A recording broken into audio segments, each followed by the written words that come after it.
வீண் பெருமை பூக்கிறதே தவிர காய்ப்பதில்லை. இதுதான் பழமொழி. கதை என்னன்னு பார்த்துட்டு வந்துடலாம் வாங்க.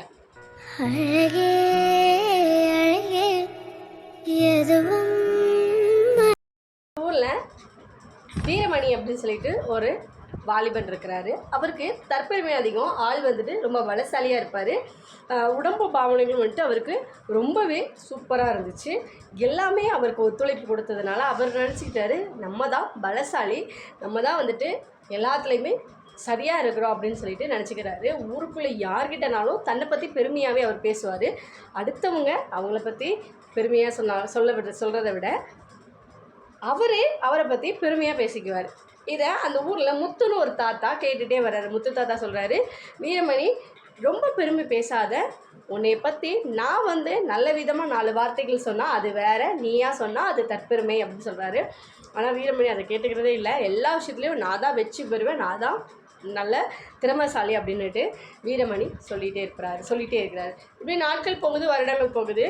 அந்த ஊரில் விவசாயத்துக்கு வருடம் ஒரு போட்டி வைப்பாங்க. அந்த போட்டியில் சன்மானமாக அதிக பணமும் ஒரு நிலமும் கொடுப்பாங்க.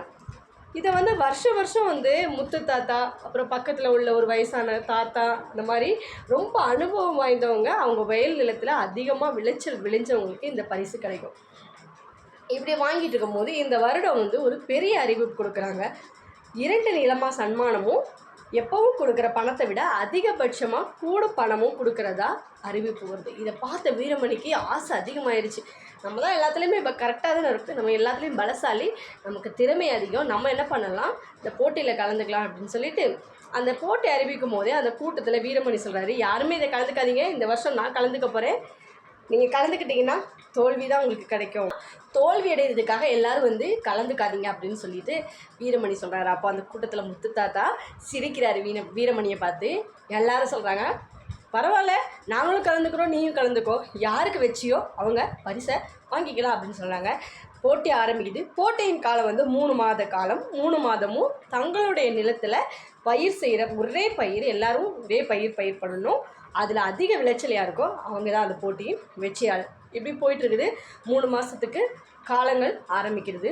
முதல் நாளே வீரமணி என்ன பண்ணுறான்னா, சுறுசுறுப்பாக போய் தன்னுடைய வயலை ஒரே நாளில் ஒரே மட்டும் மாடை வச்சு உழவு செய்து பயிர் செய்தான். ஆனால் முத்து தாத்தா ஒரு நிலத்தை 3 டைம் உழவு பண்ணுறாரு, தண்ணி பாய்ச்சுறாரு, அதை கொஞ்சமாக காய விட்டு மறுபடியும் உழவு பண்ணி தான் 4வது முறை உழவு பண்ணி தான் அவருடைய விதையை பயிர் செய்கிறார். ஆனால் வீரமணி ஒரே நாளில் ஒரே டைம் உழவு பண்ணி பயிரை விதைச்சி விட்டால் போதும், அது வளர்ந்துடும் அப்படின்னு சொல்லி அவனுடைய நினைவில் அதிகமாகவே வளர்த்து வச்சுட்டு விதைகளை விதைப்பான். தண்ணியை மட்டும் தினமும் பாய்ச்சி விடுவான். ஆனால் முத்து தாத்தா தினமும் தண்ணி பாய்ச்சுவாங்க. சிறிய களை வந்தாலும் அதை உடனே எடுத்து போடுவாங்க. ஏதாவது பயிரில் பூச்சி பிடிச்சா கூட உடனே அதுக்கான மருந்தை கொடுத்து சரி பண்ணி அப்படியே வளர்த்து வராரு. 3 மாதம் ஆக முடிய போகுது. ஊர் தலைவர் சொல்கிறாரு, எல்லாரும் நாளைக்கு அறுவடைக்கு தயாராருங்க, அறுவடை பண்ணி நாளை மறுநாள் யார் வெற்றியாளர் அப்படின்னு சொல்லிடலாம் அப்படின்னு சொல்லிட்டு முடிவு பண்ணிட்டாங்க. எல்லோரும் மறுநாள் அறுவடை பண்ணுறாங்க. எல்லார் வயல்லையும் அதிகமாக விளைச்சல் வருது.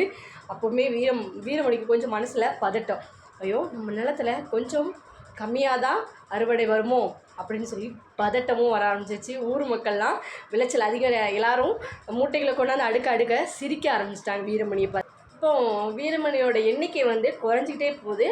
எல்லார் எண்ணிக்கையும் அதிகமாக போயிட்டுருக்கு. முதல் பரிசு முத்து தாத்தாக்கு கிடைக்க போகுதுன்னு ஊர் மக்களே முடிவு பண்ணிட்டாங்க. காரணம், முத்து தாத்தாவோட விளைச்சல் அதிகமாக இருக்குது, மூடைகள் அதிகமாக போய்கிட்டே இருக்குது. மறுநாள் காலையாகுது. எல்லாரும் விளைச்சலெல்லாம் அடுக்கி வச்சு முடிச்சுட்டாங்க. வீரமணிக்கு அந்த இடத்துக்கு வர்றதுக்கே ரொம்ப அவமானமாக இருக்குது. ஏன்னா தனக்கே தெரியும் தன்னுடைய மூடைகள்லாம் கம்மியாக தான் இருக்குது, விளைச்சல் கம்மியாக இருக்குது அப்படின்னு சொல்லிட்டு.